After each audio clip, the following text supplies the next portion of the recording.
The day they sold me like cattle, I learned something about survival. It doesn't ask permission. I was 17 when my father traded me for $300 and a handshake. No ceremony, no goodbye. Just hands exchanging money while I stood there like livestock waiting to be branded. They say some people are born into hell. I was sold into mine. This is the story of how I clawed my way out, not with prayers or tears, but with dirt under my nails and fire in my chest. Stay until the end. Hit that like button. Drop a comment with your city so I can see how far this story travels. The morning started like most mornings in that godforsaken house, with the sound of glass breaking and my father's voice cutting through the walls like a blade. I was in the kitchen, hands deep in cold dishwater, when I heard the horse outside. Not our horse. We didn't have horses anymore. We didn't have much of anything except debts and the kind of silence that comes after too many years of screaming. I dried my hands on a rag that had been white once, maybe a decade ago, and moved to the window. A man sat on a dark bay mare, tall in the saddle, his hat pulled low against the early sun. He didn't dismount, just sat there, waiting like he had all the time in the world. My father came out of the house, stumbling slightly. Drunk already, or still drunk from last night, hard to tell the difference anymore. "You Vance?" the man on the horse called down. "Depends who's asking. Marcus Hale. We spoke last week." I felt something cold settle in my stomach. I knew that name. Everyone in 3 counties knew that name. Hale owned half the territory out west, land so vast you could ride for days and never see the end of it. He was a ghost story and a real man all at once. Ruthless, they said. Hard as the land he worked. My father glanced back at the house. At me, standing in the window. "She inside?" Hale asked. "Not as anyone inside. Not as your daughter home. Just she. Like I was a thing." A transaction already completed in his mind. I stepped back from the window, but not fast enough. Hale's eyes found mine through the dirty glass, and for a moment, we just looked at each other. His face was weathered, late 30s maybe, with the kind of lines that come from squinting into too many hard sunsets. There was no cruelty in his expression, but there was no kindness either, just evaluation. My father disappeared into the house. I heard his boots on the floorboards, heavy and purposeful. "Alara," he shouted, "get out here!" I didn't move. "Now, girl." I walked outside because there was nowhere else to go. The morning air was cool, still holding on to the ghost of night, and the sky looked wrong, too heavy, like it was pressing down on the world. My father grabbed my arm, fingers digging in hard enough to bruise. "Stand up straight. Look presentable." I wanted to laugh. Presentable. I was wearing a dress that had been patched so many times the original fabric was barely visible. My hair was tied back with a piece of string. I hadn't owned anything new since I was 12. Hale dismounted, slow and deliberate. Up close, he was taller than I'd thought, broader.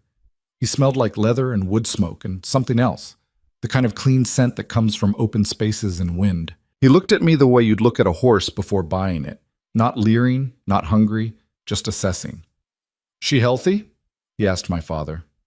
"Strong as they come, good worker, doesn't complain." "I wasn't asking you." Hale turned to me. "You sick? Injured?" I met his eyes. They were dark, almost black in the early light. "No." "You know how to work?" "Yes." "Cooking? Cleaning?" "Yes." "Livestock? Horses?" "Some." He nodded, like I'd passed some kind of test I hadn't known I was taking. Then he reached into his coat and pulled out a leather pouch.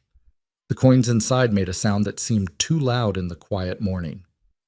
300, like we agreed, Hale said, counting out the money into my father's palm.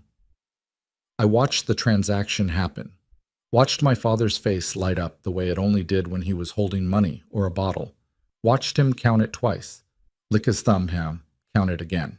"Pleasure doing business," my father said, and there wasn't even a tremor in his voice, not even a pause. I'd known it was coming. He'd told me a week ago, drunk and angry after losing money he didn't have in a card game 3 towns over. Told me I was a drain on him, always had been. Told me some rancher out west needed help and was willing to pay for it. But knowing and experiencing are different things. "Get your things," Hale said to me. "I don't have things." He looked at me for a long moment. "Nothing?" "Nothing worth bringing." Something flickered across his face, not quite sympathy, but close. He walked to his horse and pulled a bedroll from behind the saddle. "You'll need this. Gets cold at night." I took it because I wasn't stupid. Then I just stood there, waiting for whatever came next. My father had already gone back inside. Didn't say goodbye. Didn't look back. Hale swung up into the saddle, then extended his hand down to me. "You ever ridden?" "Once or twice." "You'll learn fast then. Come on." I looked at his hand, looked at the house behind me, rotting wood and broken dreams and 23 years of living in a cage built from someone else's failures. Then I took his hand. His grip was solid, certain. He pulled me up behind him in one smooth motion, and suddenly I was higher than I'd been in years, the world spreading out below me in shades of brown and gold and dying green. "Hold on," he said. I gripped the back of the saddle as the horse moved beneath us, powerful and sure. We rode out of that yard without looking back, and I felt something inside me shift. Not hope exactly, but something close to it. A kind of grim determination. Whatever was waiting for me out there in that wilderness, whatever fresh hell Marcus Hale's ranch turned out to be, I would survive it. I always had.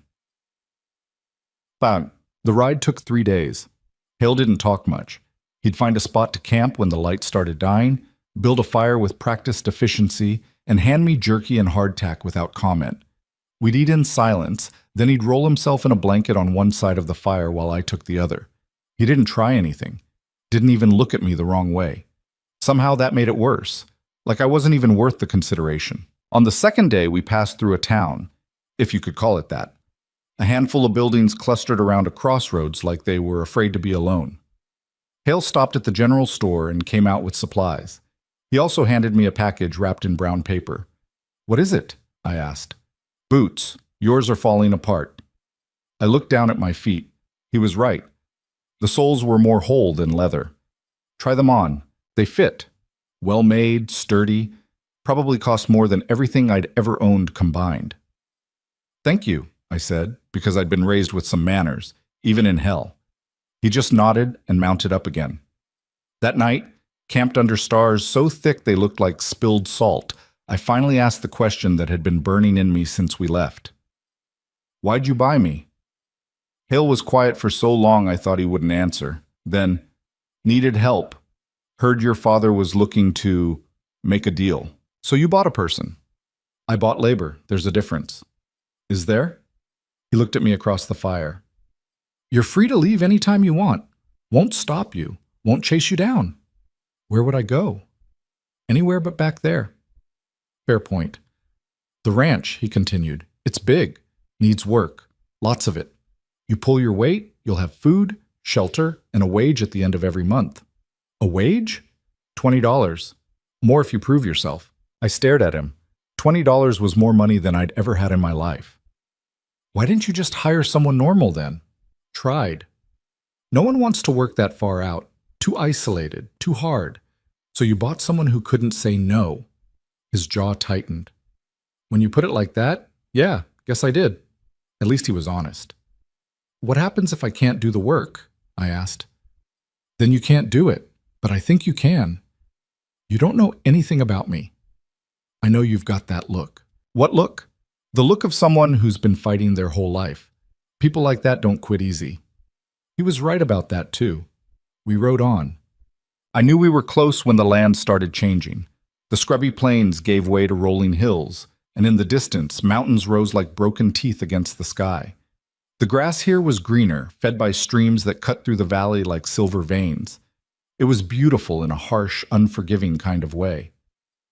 Then I saw the ranch. It sprawled across the valley floor, a main house, a barn that had seen better days, fences that needed mending, and corrals filled with horses. The house itself was 2 stories, wood frame, with a porch that wrapped around the front. It had been built by someone who cared once. You could see that in the bones of it. But time and neglect had taken their toll. Paint peeled from the siding, shutters hung crooked. One section of the porch roof sagged like a broken promise. Hale pulled the horse to a stop at the top of a rise overlooking the property. "That's home," he said, and there was something in his voice I couldn't quite name. "It's big," I said. "Used to run 200 head of cattle. Now we're down to about 50. Lost most of them 2 winters ago." "What happened?" "Storm. Worst in 30 years. Buried half the valley in snow." He paused. My wife went out to check on the animals. Didn't make it back. Oh, so that's what I heard in his voice. Not pride, not satisfaction, grief. How long ago? I asked quietly. 3 years. 3 years of letting the place fall apart, because what was the point of maintaining something when the person you built it for was gone? I understood that better than I wanted to. There's others here? I asked. My son, Jonah. He's 16. Good kid. Quiet. We rode down toward the house. As we got closer, I could see more of the damage. Broken fence rails, a water trough filled with dead leaves, tools left out to rust in the weather. A boy emerged from the barn as we approached, tall and lean, with his father's dark hair but lighter eyes. He stopped when he saw me, surprise clear on his face. Pa? He called out. Jonah, this is Alara Vance. She'll be helping around the place. Jonah's eyes went from me to his father and back again. He wasn't stupid. He knew what this was. Hi, I said, because someone had to say something. Hi, he echoed, but his voice was wary. Hale dismounted and helped me down.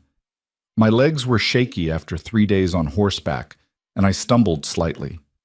Jonah moved forward instinctively, hand out to steady me, then stopped himself. You all right? He asked. Fine, just need to walk it off. Hale was already leading the horse toward the barn. Jonah, show her the house. Get her settled in the spare room upstairs. Yes, sir.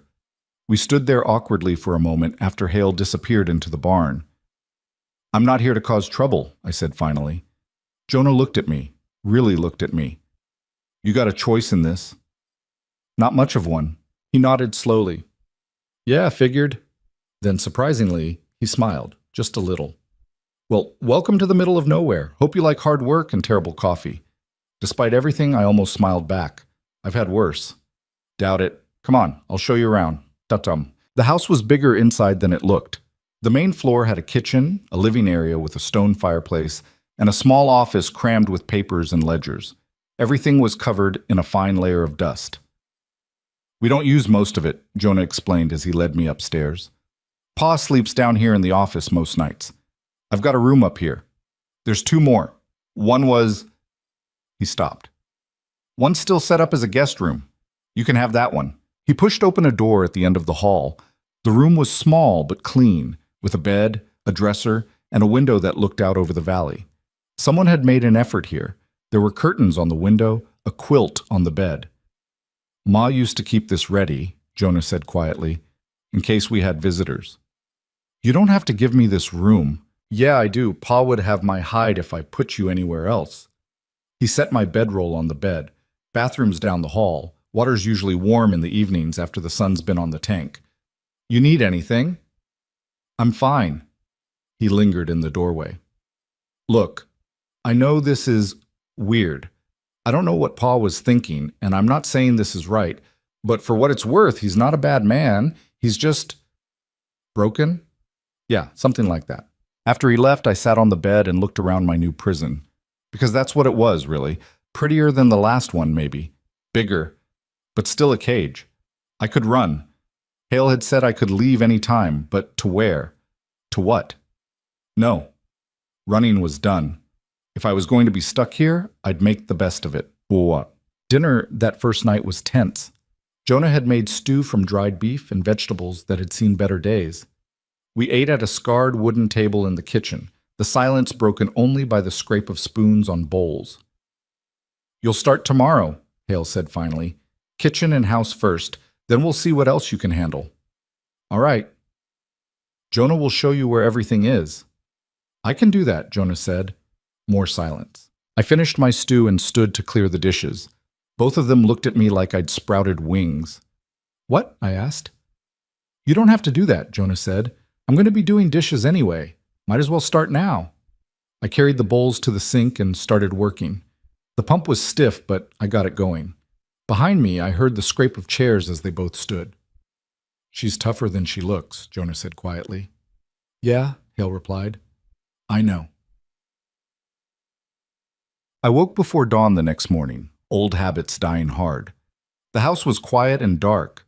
I dressed in the same worn clothes I'd arrived in and made my way downstairs. The kitchen was cold. I got the stove going, found coffee in a tin, and put water on to boil. While I waited, I started looking around. The place was a mess. Not dirty exactly, but neglected.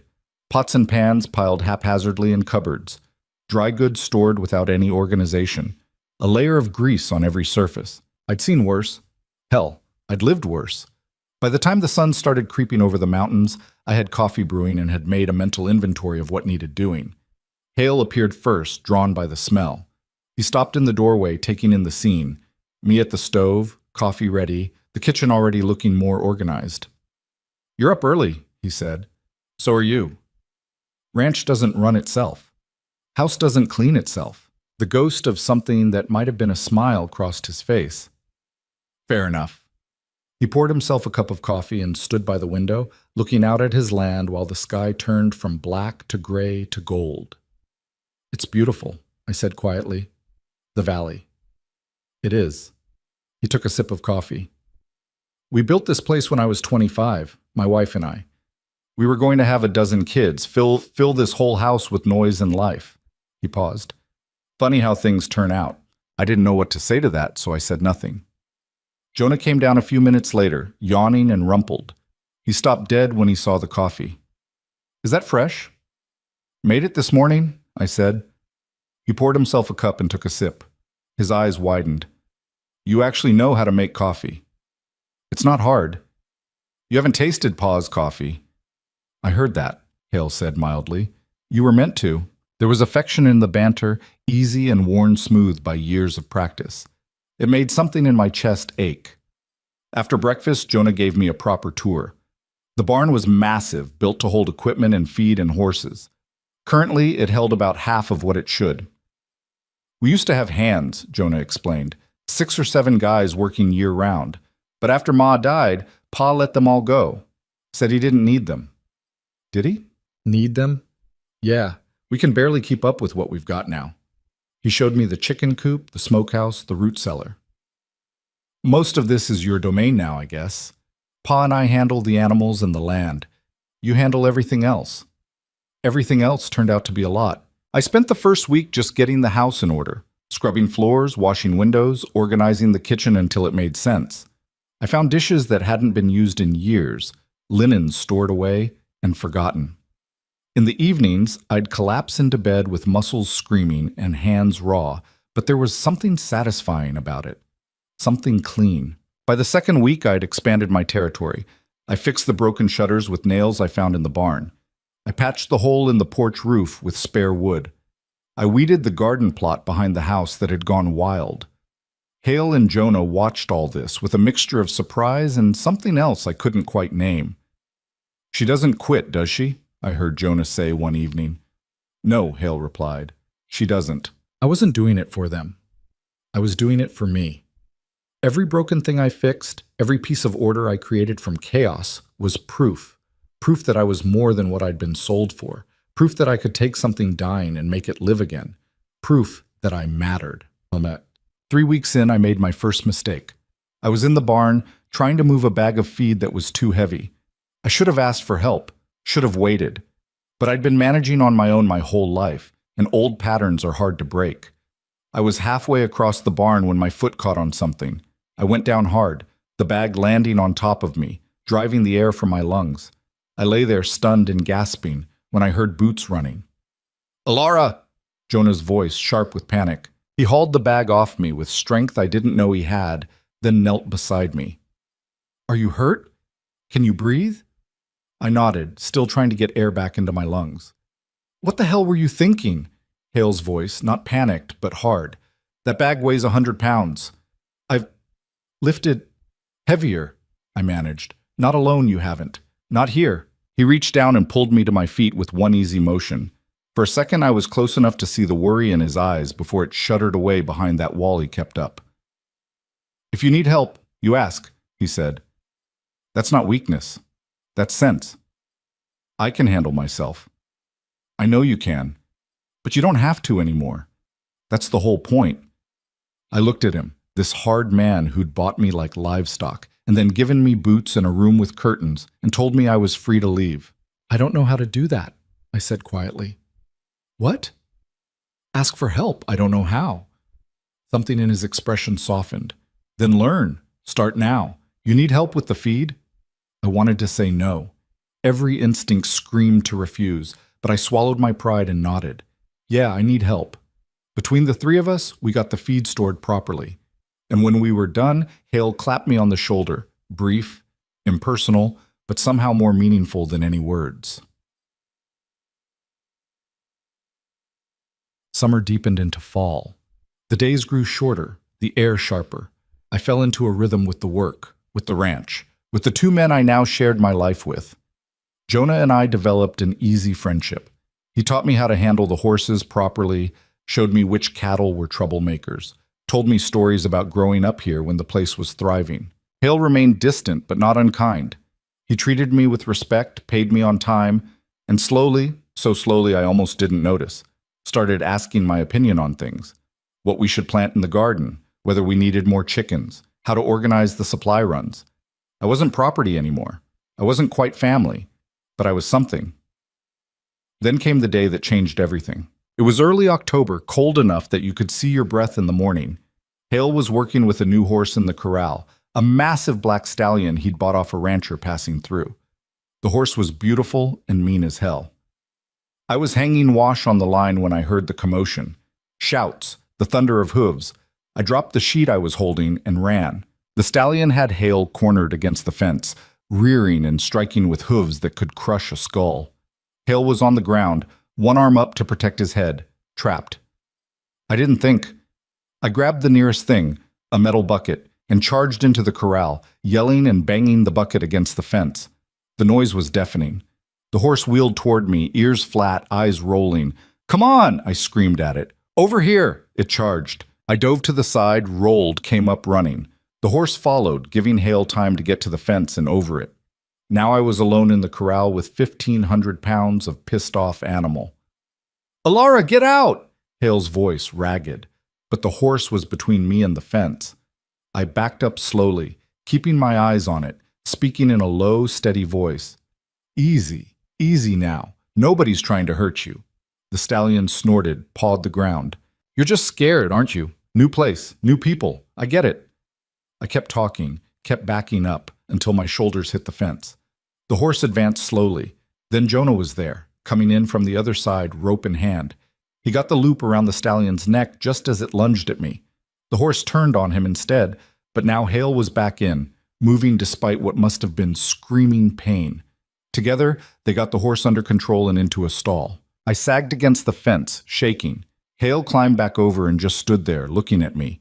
His shirt was torn, and blood seeped from a gash on his arm. "You saved my life," he said. "You would have done the same." "That doesn't make it less true." He extended his good hand. "Thank you." I took it. His grip was warm and solid and human. "You're welcome." That night, after I'd cleaned and bandaged Hale's arm, he'd tried to refuse my help, but I'd insisted. We all sat around the kitchen table. "That was the stupidest, bravest thing I've ever seen," Jonah said, shaking his head. "That horse could have killed you. Could have killed your father, too." "Yeah, but he's been doing this his whole life. You're—" "What? Just the help?" "That's not what I meant." "I know." I did know, but the words still stung a little. Hale had been quiet, staring into his coffee. Now he looked up. "I owe you more than I can repay." "You don't owe me anything. We're square." "Square how?" "You gave me a place to go when I had nowhere. Gave me work and wages and treated me like a person. We're square."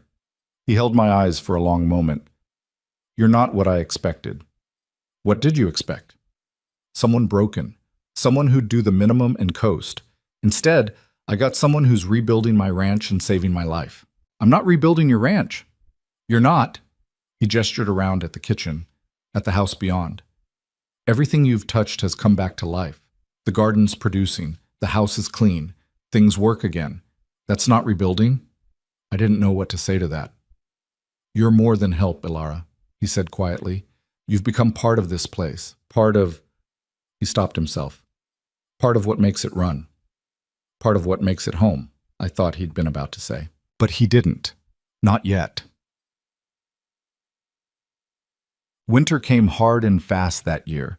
Snow piled up against the house, and the wind howled through the valley like something alive and angry. We settled into closer quarters, the three of us. Long nights around the fire while Jonah read aloud from books his mother had loved. Days spent working on equipment repairs in the barn, too cold to do much outside. I learned things about them. Learned that Hale played guitar, though he rarely did anymore.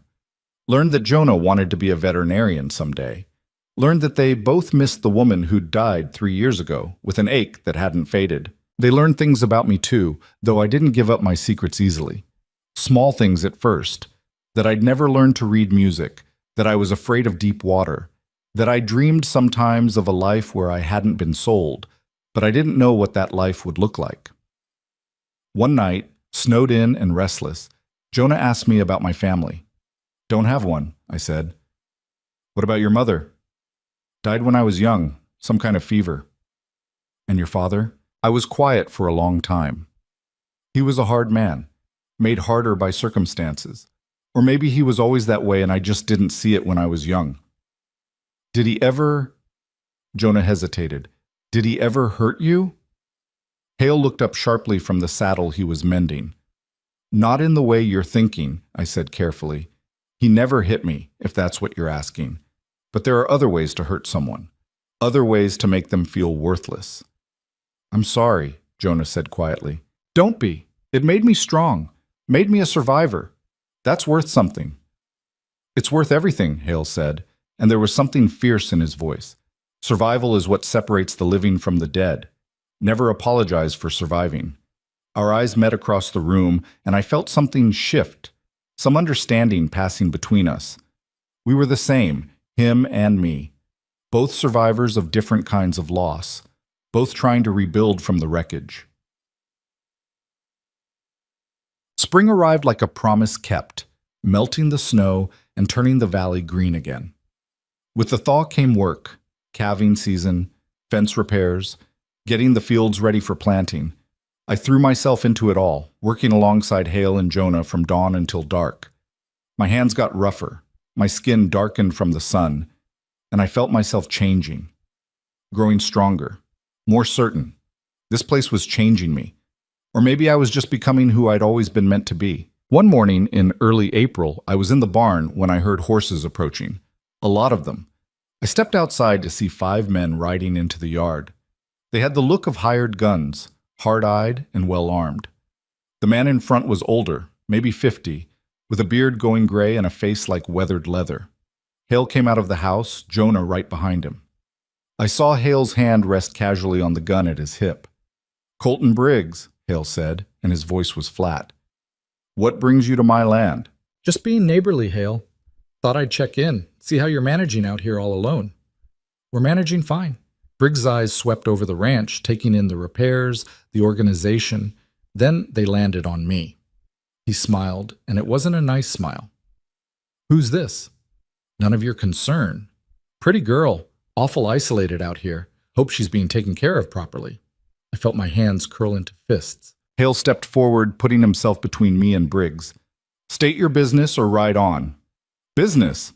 Briggs shifted in his saddle. "I've been thinking, this valley's too big for one operation. You've got more land than you can work properly. I'm prepared to make you a fair offer for the eastern section." "Not for sale." "You haven't heard my offer." "Don't need to. This land stays whole. That was the deal when I bought it, and it's the deal now." "Things change, Hale. You're running a skeleton crew here. Can't keep up forever." "I'll keep up as long as I need to." Briggs smiled again. "We'll see. Offer stands if you change your mind, but it won't stand forever." It was a threat, thinly veiled. They rode out, leaving tension thick in the air behind them. "Who was that?" I asked. "Trouble," Hale said. "Briggs owns the land to the north.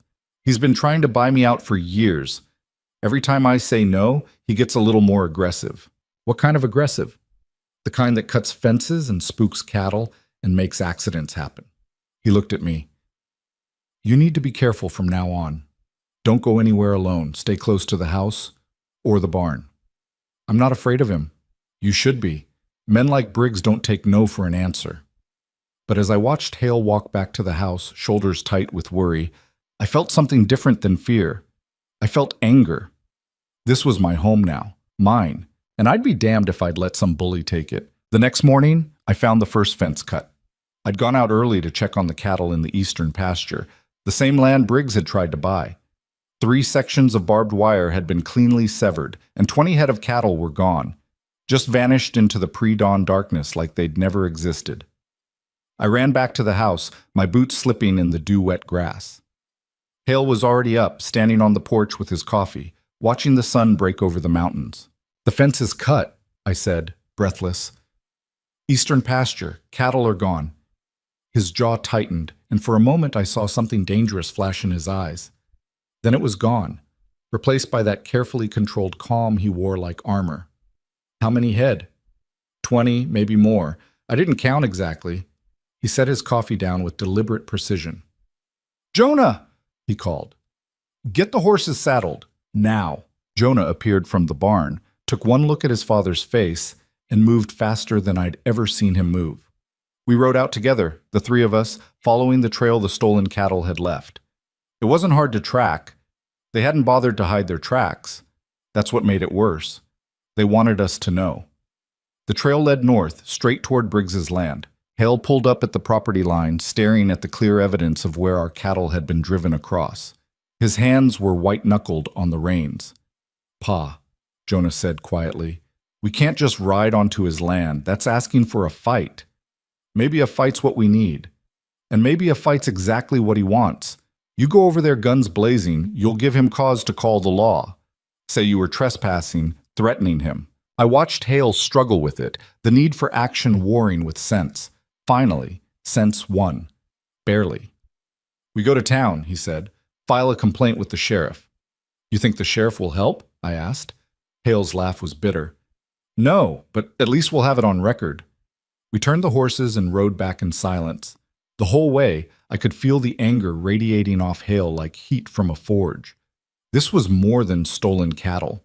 This was a challenge, a line drawn in the dirt, and men like Marcus Hale didn't back down from challenges. The sheriff's office in town was a small wooden building that smelled like tobacco and old paper.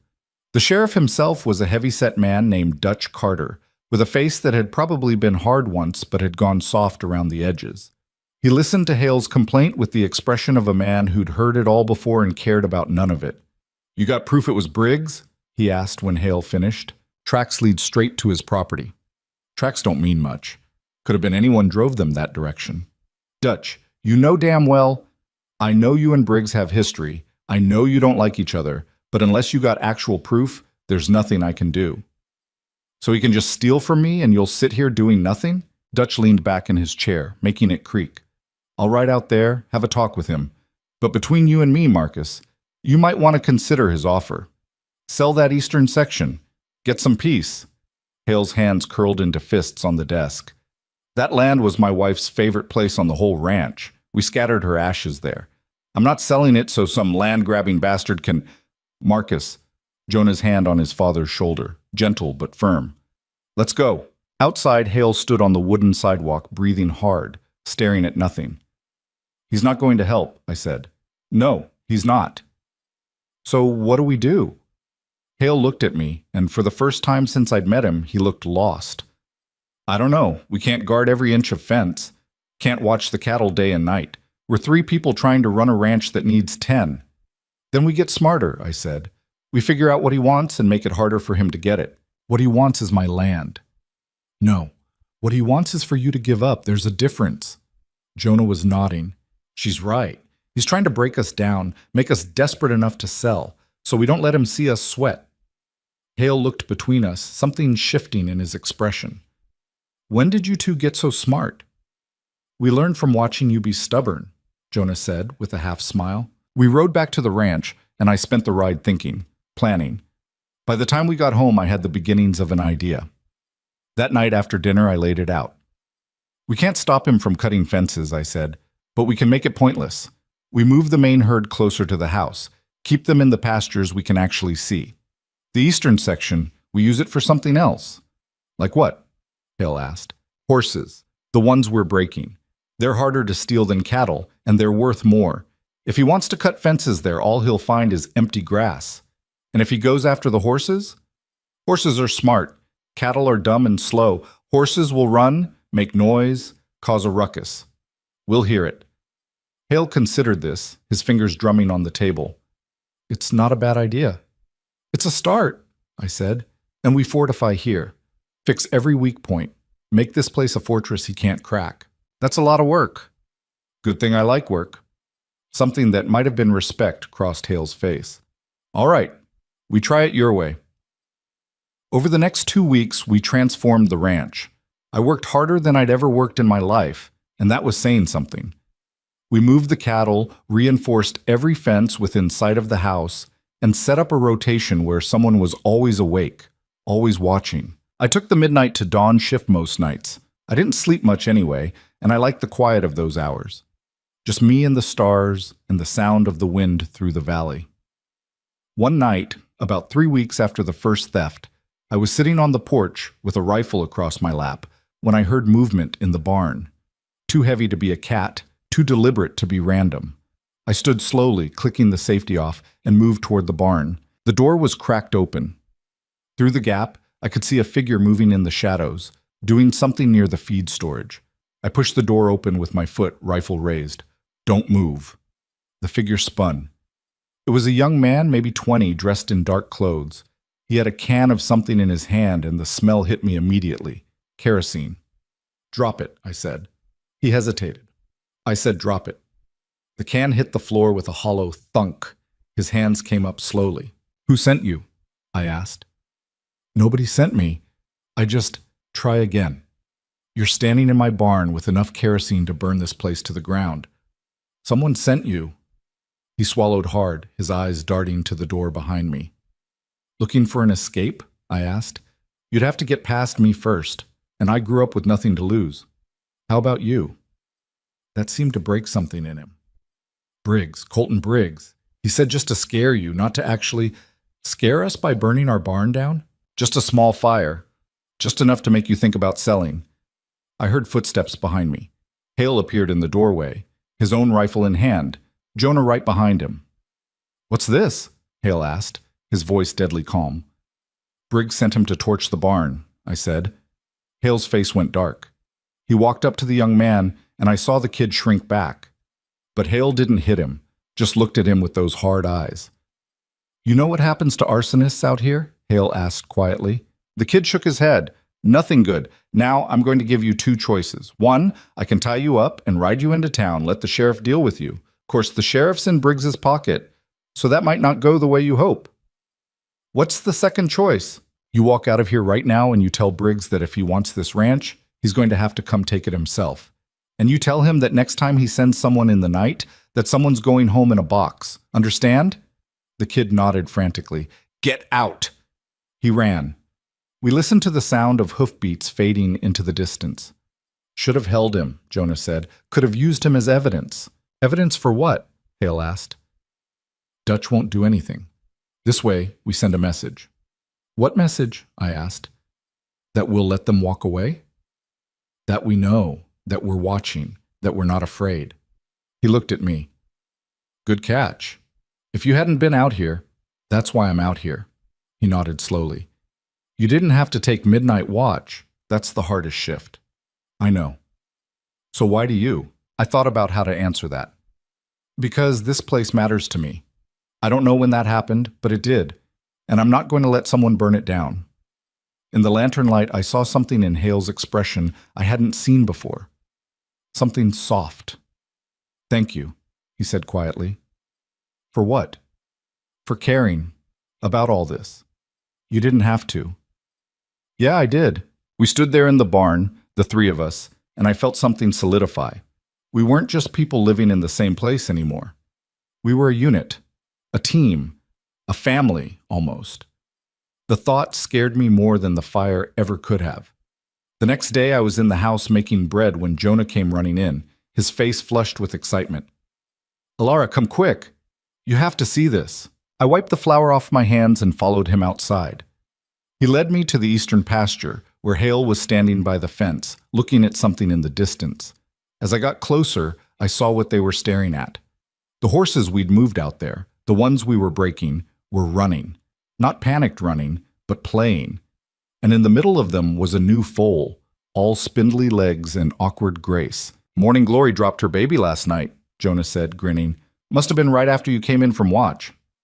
The foal was beautiful, dark bay like its mother, with a white star on its forehead. Have you named it? I asked. That's a mare's job, Hale said, and it took me a second to realize he was talking about me. I'm not. You found the mare. You've been taking care of her. You named the foal. I watched the baby stumble around on new legs, testing out this strange world it had been born into. Hope, I said finally. Name her Hope. That's a good name, Hale said quietly. We stood there watching until the foal settled down to nurse, and I felt something unfamiliar bloom in my chest. Not quite happiness, but close. A sense of rightness, of being exactly where I was supposed to be. The feeling lasted about 3 days. Then Briggs cut the water. We noticed it when this creek that fed the southern pastures started running dry. Hale rode upstream and found a new dam, fresh-cut logs blocking the flow, diverting it north onto Briggs's land. That son of a bitch, Hale said when he came back, his face dark with rage. That water's been running through this valley for 1,000 years. Can't he do that? I asked. The creek starts on his land. Legally, maybe, but there's laws about water rights, about not cutting off your downstream neighbors. Which the sheriff won't enforce, Jonah said. No, he won't. That night, Hale rode out alone. I heard him leave after midnight, quiet as he could manage. I got up and watched from the window as he headed north. When he came back 3 hours later, he was soaking wet and there was blood on his knuckles. I met him at the door. What did you do? What needed doing? The water's running again. Marcus, don't. I know what you're going to say. That I shouldn't have gone alone, that I could have been killed, that I should have waited. He brushed past me, heading for the kitchen. But I'm tired of waiting, tired of playing defense. I followed him.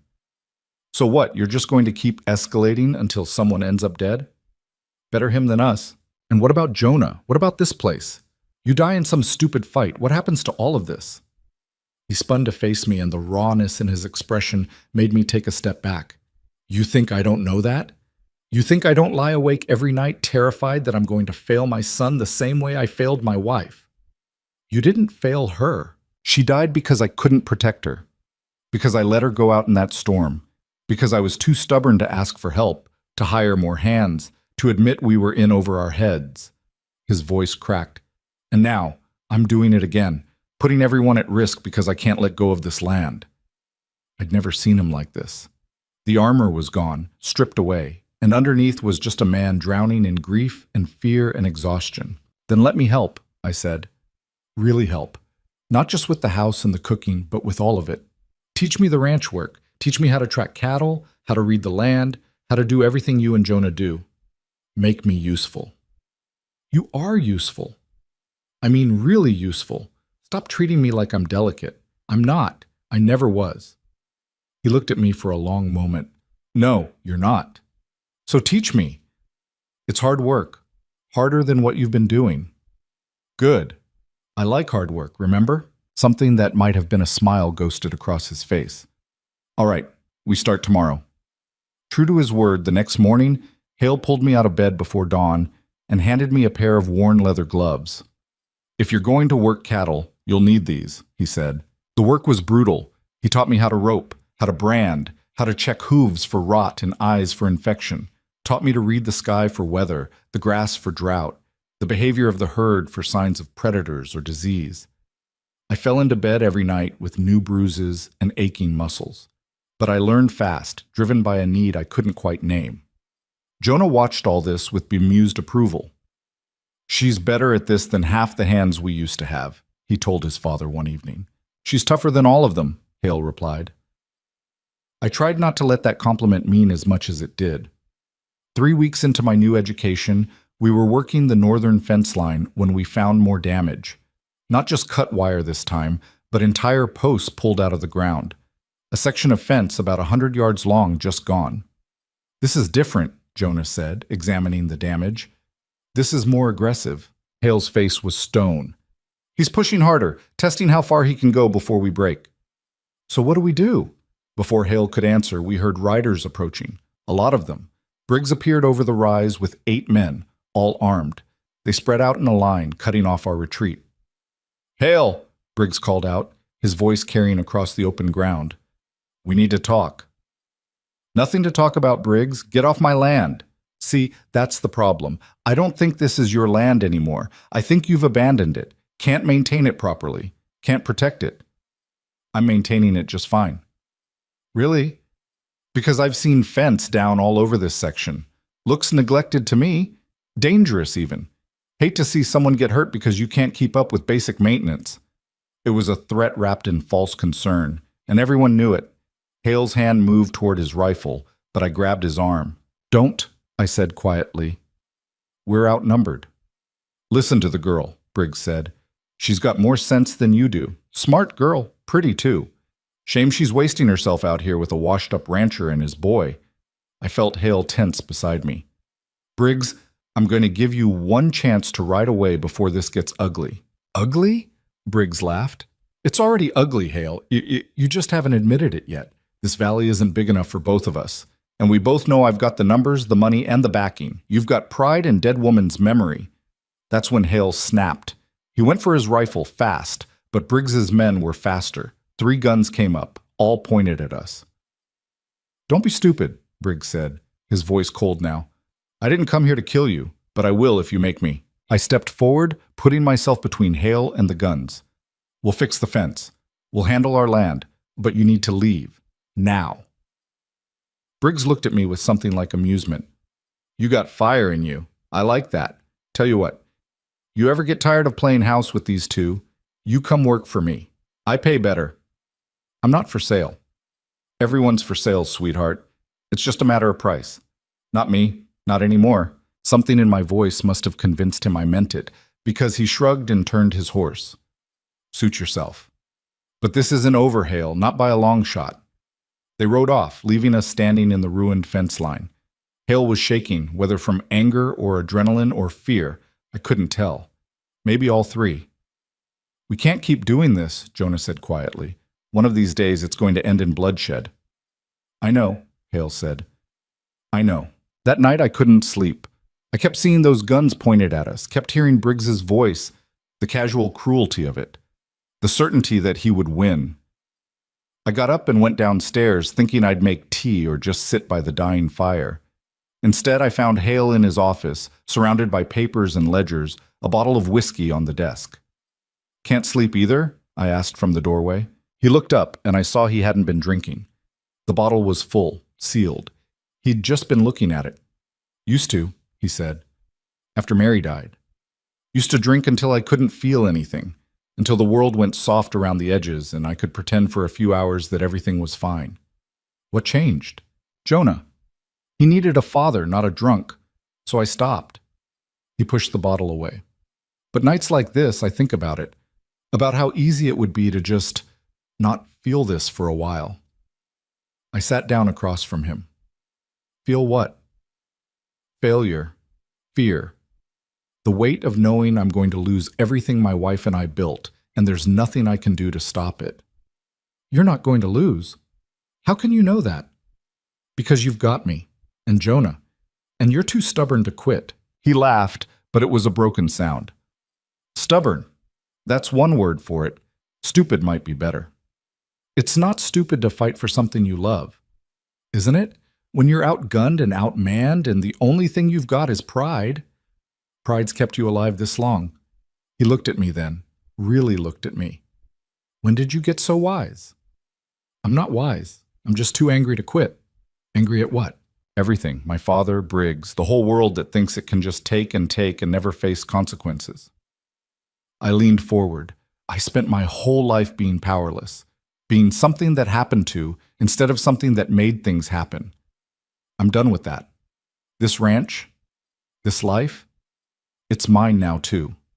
Mine as much as yours. And I'll be damned if I let Briggs take it. Something shifted in Hale's expression. "Elara." "Mum." "No, listen. Tomorrow, I'm going to fix that fence. And the next day, I'm going to check every other section of fence on this property. And the day after that, I'm going to start building something better. something he can't cut, can't tear down, can't break. And you're going to help me. And Jonah's going to help me. And we're going to turn this place into something so strong, so solid, that Briggs breaks himself trying to crack it.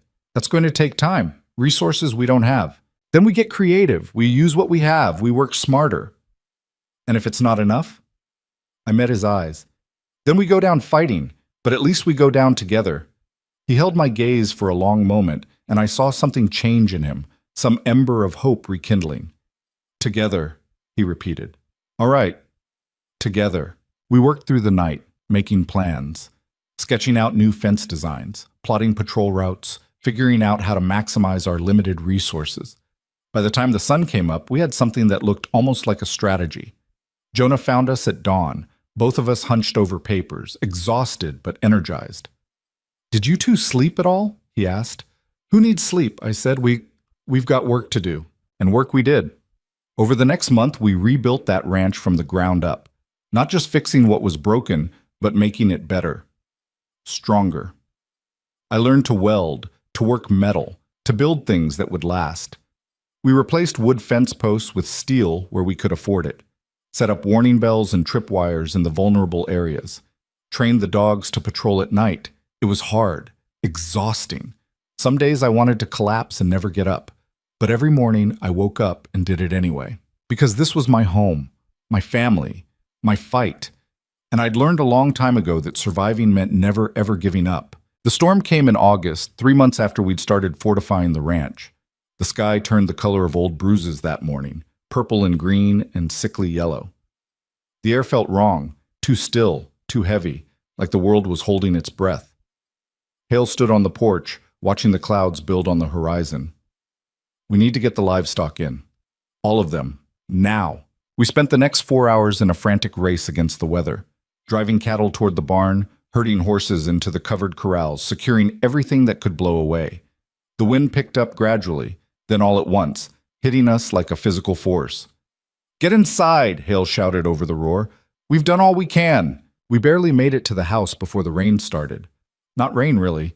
More like the sky had split open and was trying to drown the world. The wind screamed around the house, rattling windows and tearing at the roof. Jonah was checking the shutters when we heard the first crack of thunder. Except it wasn't thunder. It was the barn. Through the window, I saw part of the roof tear away, spinning off into the darkness like a leaf. The horses inside were screaming, high and terrified. No, Hale said, already moving toward the door. I grabbed his arm. You can't go out there. You'll be killed. Those animals will die if I don't. Then we go together. He started to argue, but I was already pulling on my coat. Jonah grabbed ropes and lanterns, his face pale but determined. Stay close, Hale shouted. Hold on to each other. We ran out into hell itself. The rain was so thick I could barely see 3 feet ahead. The wind tried to knock us down with every step. But we made it to the barn, all 3 of us, and managed to force the door open. Inside was chaos. Horses rearing and kicking, the remaining roof groaning like it was about to collapse. Water poured through the gaps where shingles had torn away. We have to move them to the house, Hale yelled. It's the only structure strong enough. It was insane, but it was also our only choice. We worked in the screaming dark, leading horses one by one through the storm. Some fought us, too panicked to understand we were trying to help. Others followed docilely, trusting us to know the way. I don't know how long it took. Time lost meaning in that chaos. But eventually, we had all the horses in the enclosed porch area we'd built onto the back of the house. Crowded, but alive. The cattle were on their own. We couldn't move them, couldn't do anything except hope they'd survive the night huddled together. We collapsed inside the house, soaking wet and shaking. Hale immediately started checking us over. Anyone hurt? I'm fine, Jonah said, though he was favoring his left arm. Let me see. It's just bruised. One of the horses kicked me. Hale examined it anyway, his hands gentle despite their roughness. Probably not broken. We'll wrap it. While he tended to Jonah, I moved to the window, watching the storm tear at everything we'd built. A section of fence went flying past, then part of the chicken coop. We're losing it all, I said quietly. Hale came to stand beside me. The land will still be here when it's over. We'll rebuild. With what? We've put everything we have into those repairs. Then we'll find a way. We always do. But I could hear the doubt in his voice, the exhaustion. The storm lasted 36 hours. When it finally passed, we walked out into a world transformed. The barn was half collapsed, the roof completely gone. Fences were down everywhere, torn apart or blown away entirely. The chicken coop had vanished. Of the 50 head of cattle we'd had, we could only find 32. The rest were either dead or scattered so far we'd never find them. The financial loss was staggering, devastating. Jonah sat down on the porch steps and put his head in his hands. We can't come back from this. Pa, we just can't. Hale didn't answer. He just stood there looking at the wreckage of his life's work. I felt something hot and bitter rise in my throat. We'd fought so hard, done everything right, and for what? For nature to come in and destroy it all in a day and a half? I'm going to check the southern pastures, I said. See if any of the cattle drifted that way. I needed to move, to do something, before the helplessness drowned me. I was halfway across what used to be the eastern pasture when I saw the riders. Briggs and 4 of his men picking their way through the debris. When he saw me, he smiled. Actually smiled. "Hell of a storm," he called out. I didn't answer, just waited for him to get closer. "Looks like you took quite a hit," he continued. "Real shame, all that work you put in just to have nature tear it down." "State your business, Briggs." "Business?" He looked around at the destruction. "I'm here with an offer, a good one, better than before. I'll buy the whole property, give you enough to start over somewhere else, somewhere easier." "Not interested?" "You haven't heard the price." "Don't need to. This land isn't for sale." He laughed, but there was no humor in it. "You're as stubborn as Hale. Look around you, girl. You're finished. Another storm like that and there won't be anything left to sell. Then I guess we'll rebuild. With what money? What resources?" He leaned forward in his saddle. "I know your situation. I know you're hanging on by your fingernails. Pride's a fine thing, but it doesn't pay bills, doesn't fix barns or replace livestock. We'll manage. For how long? A month? 2? Winter's coming. You won't survive it, not like this." I met his eyes. "You'd be surprised what I can survive." Something in my voice made his smile falter. Then it came back harder. "Suit yourself, but when you're starving and freezing and watching that ranch collapse around you, remember I gave you a way out." He rode off, and I stood there shaking. Not from fear, from rage. He was right about one thing. We were in bad shape. Maybe too bad to recover from. But I'd be damned if I'd give him the satisfaction of knowing that. When I got back to the house, I found Hale and Jonah in the kitchen, bent over the account books. The look on their faces told me everything I needed to know. "How bad?" I asked. Hale rubbed his face. "Bad. We lost close to 40% of our livestock. The barn's going to cost more to fix than we have. And that's before we factor in the fence repairs, the equipment damage, the winter feed we lost when the hay storage collapsed." "So what do we do?" "I don't know." He looked older suddenly, worn down. "Maybe Briggs is right. Maybe we should take what we can get and walk away." "No," I said.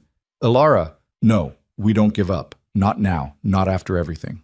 Sometimes knowing when to quit is the smart thing. And sometimes quitting is just another word for surrender." I moved to the table, looking at the numbers that spelled out our doom. There has to be another way, something we're not seeing. "If there is, I can't find it," Hale said, "and I've been looking for 3 hours." Jonah had been quiet, just staring at the ledgers.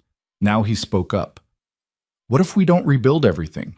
What if we scale back, focus on what we can actually manage with 3 people? We'd lose half the ranch." "We've already lost half the ranch. The storm took care of that." He pointed to the map on the wall. "But the core of it, the land around the house, the best pastures, that's still intact. We could make that work." "That's exactly what Briggs wants," I said, "for us to give up sections of land. Once we start, where does it stop?" "At survival," Jonah said quietly. "Pa, she's right that we shouldn't quit, but I'm right that we can't keep fighting like this. We need to be smart." Hale looked between us. "So what's the smart play?" I thought about it, turning the problem over in my mind. We needed money, needed resources, needed help. Help. The surrounding ranchers, I said suddenly. Not Briggs, the others. They must have been hit by the storm too. What about them? What if we pool resources, share equipment, labor? We help them rebuild, they help us. Spread the cost and the work. Hale shook his head. They'd never go for it. Everyone out here keeps to themselves. Because that's how it's always been done. But maybe it's time to try something different. I was warming to the idea now. Think about it. We've all got the same enemy, Briggs. He's been pushing on their borders too, hasn't he? Yeah, but they've got the money to push back. For now. But what happens when the next storm hits or the next drought? How long before they're in the same position we are?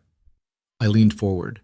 We make them see that we're stronger together, that if Briggs takes us down, they're next, and if he gets our land, he gets that much more powerful. Jonah was nodding. It could work. At least it's worth trying. Hale was quiet for a long moment. Then he stood up. All right, we try. But I'll do the talking. Most of these men have known me for 20 years. They'll listen to me before they listen to either of you. Then let's go, I said, before they have time to make deals of their own. We rode out that afternoon, visiting every ranch within a day's ride. Hale made his pitch, and I watched these hardened ranchers listen with varying degrees of interest. Some dismissed us outright. Others were cautiously intrigued. A few, the ones who'd been hit as hard as we had, saw the wisdom in it immediately. By the time we made it back home 3 days later, we had commitments from 4 other ranches to share equipment and labor. It wasn't everything we needed, but it was a start. More than that, it was a message to Briggs that we weren't alone. The rebuilding began the next week. It was slow, frustrating work, but with help from the other ranches, we made progress. The barn got a new roof. The fences started going back up, and then Briggs made his next move. We didn't see it coming.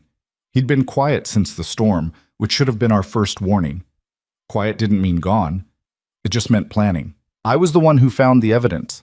I'd ridden out to check the relocated herd in the western pasture, and something felt wrong. The cattle were agitated, bunched together in a way that wasn't natural. I rode closer and saw why. The fence line had been cut, but not just cut, destroyed. Entire sections pulled down and thrown into the creek, and in the mud, I found something that made my blood run cold: spent rifle casings. Someone had fired shots near the herd, deliberately spooked them, and from the tracks in the soft earth, about 20 head had been driven off. But that wasn't all. Carved into a fence post clearly meant for us to find was a message. Last warning, sell or suffer. I rode back to the house faster than I'd ever ridden before. Hale was in the barn working on a new stall door. We have a problem, I said, and showed him what I'd found. His face went dark, darker than I'd ever seen it. Without a word, he walked to the house and came back out wearing his gun belt. The rifle was in his hand. Pa, what are you doing? Jonah asked, emerging from the tack room. Ending this. By doing what? Riding over there and getting yourself killed? If that's what it takes. I stepped in front of him. This is what he wants. You ride onto his land, guns blazing, and he kills you and calls it self-defense. We lose everything. Get out of my way, Alara. No.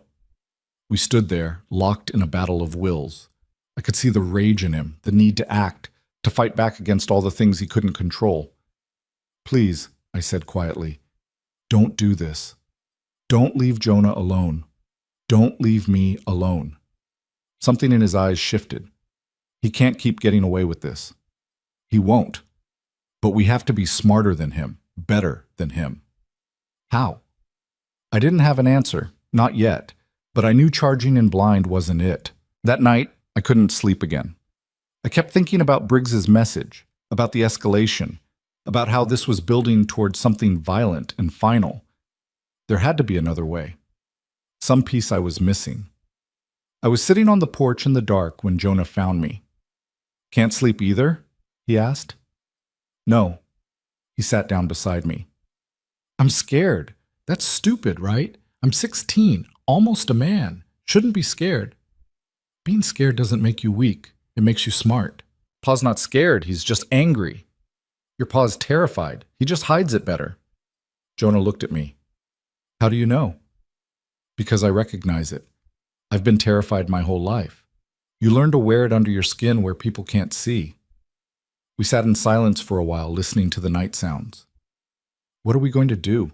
Jonah asked finally. I don't know, but I'll think of something. You always do. The trust in his voice nearly broke me. This boy who'd become like a brother. This family I'd found in the wreckage of my old life. I couldn't let Briggs take this from us. The answer came to me 2 days later, while I was in town picking up supplies. The mercantile owner, a weathered woman named Ruth, was complaining about Briggs to another customer. Got a letter from the territorial governor's office, she was saying. Apparently someone's been filing complaints about land disputes out here. They're sending someone to investigate. My ears perked up. The territorial government? Ruth nodded. First time they've paid attention to anything out here in 20 years. Whoever filed those complaints must have been real persistent. I paid for my supplies in a daze, my mind racing. The territorial government, they had authority over the local sheriff, could investigate claims of intimidation, theft, illegal land grabs. It was a long shot, but it was something. I rode back to the ranch and told Hale what I'd heard. You want to file a formal complaint? He asked. That could take months, years even, and there's no guarantee they'd do anything. So we don't wait for them to come to us. We go to them, make our case in person, bring evidence. What evidence? All of it. The cut fences, the stolen cattle, the threatening message, the attempted arson. I pulled out a notebook I'd been keeping, documenting every incident. I've been writing it all down. Dates, damages, witnesses.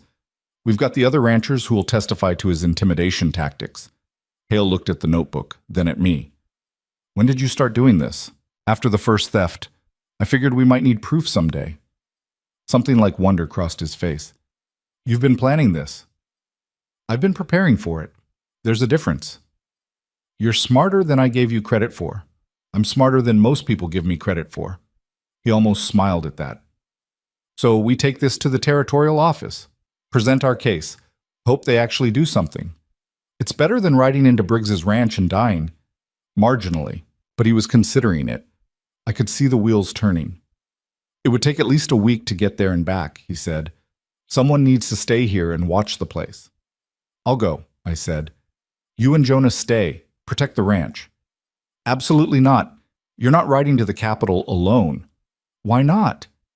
Because it's dangerous. Because you're... He stopped himself. I'm what? A woman? Young? Bought and paid for? His jaw tightened. I was going to say because you're important to us. To this place. And I don't want anything to happen to you. The words hung in the air between us, charged with something neither of us wanted to name. I can take care of myself, I said quietly. I've been doing it my whole life. I know, but you don't have to anymore, remember? I looked at this man who'd bought me like property and then given me freedom, who taught me to be strong and then gotten angry when I used that strength, who was looking at me now like I was something precious and breakable. Then come with me, I said. We'll go together. Jonah can handle things here for a week. I can, Jonah confirmed from the doorway. We both jumped, not realizing he'd been listening. I know this place as well as either of you, and the other ranchers will help if I need it. Hale looked torn. I don't like leaving you alone. I won't be alone. I'll have the dogs, the rifles, and enough sense not to do anything stupid. Jonah crossed his arms. Besides, this is the smart play. You know it is. We need this complaint filed before Briggs makes his next move. After a long moment, Hale nodded. All right, we leave in 2 days. That gives us time to prepare and make sure everything here is secure. Those 2 days passed in a blur of preparation. We laid out detailed instructions for Jonah, secured all the vulnerable points on the ranch, and made sure he had everything he needed. The morning we left, Jonah stood on the porch looking younger than his 16 years. Be careful, he said. Always am, Hale replied. Then more gently, you're going to be fine. You're tougher than you think. I learned from the best. They embraced, and I felt that familiar ache in my chest. This family that had become mine without me noticing. We rode out as the sun came up, heading east toward the territorial capital. It was a 5-day ride through country that got rougher the farther we went. The first day we barely talked, just rode in companionable silence, each lost in our own thoughts. That night, camped under stars that seemed close enough to touch, Hale finally spoke. I'm glad you're here. I looked over at him, surprised. Yeah? Yeah. I don't think I could do this alone. Any of it. The ranch, the fighting, all of it. You did it for 3 years before I showed up. I survived for 3 years. That's not the same as living. He poked at the fire with a stick. When Mary died, part of me died with her. The part that cared about anything beyond getting through each day. And then you showed up, this angry girl who refused to break, and something in me woke up again. I didn't know what to say to that. Didn't know how to process the emotion in his voice. I'm not trying to make this weird, he continued. I just want you to know that you matter. Not as help, not as someone I bought, as a person, as family. Family, I repeated, testing the word. If you want to be. No pressure, He trailed off, looking frustrated with himself. I want to be, I said quietly. I haven't had family since my mother died, didn't think I'd ever have it again. But you and Jonah, this ranch, it feels like home. Real home. And I'd fight to keep it even if you hadn't paid me a cent. He smiled then, genuine and warm. Good. Because I'm probably going to stop paying you and just call you partner instead. Partner? Equal stake in the ranch, equal say in how it's run. If we're going to survive, we do it together, really together. I felt something loosen in my chest. Something I hadn't realized was still tight. Partners, I said. I like that. We reached the capital on the 5th day, dusty and tired but determined. The territorial office was a large stone building that looked imposing and bureaucratic in equal measure. Inside, we were passed from clerk to clerk, until finally ending up in front of a deputy administrator named Thomas Whitfield. He was younger than I'd expected, maybe 30, with sharp eyes that missed nothing. So, he said, after we'd laid out our case, you're alleging systematic intimidation, theft, and property destruction by a neighboring rancher. That's right, Hale said. And you have evidence? I handed over my notebook. Whitfield read through it carefully, his expression growing more serious with each page. This is detailed, he said. Times, dates, damages, witness statements. This is good work. Will you help us? I asked. I'll open an investigation. Send someone out to interview the parties involved. Examine the evidence on site. He looked up at us. But I have to warn you, these things take time. And if Briggs has the local sheriff in his pocket, it's going to be complicated. How long? Hale asked. Months, maybe.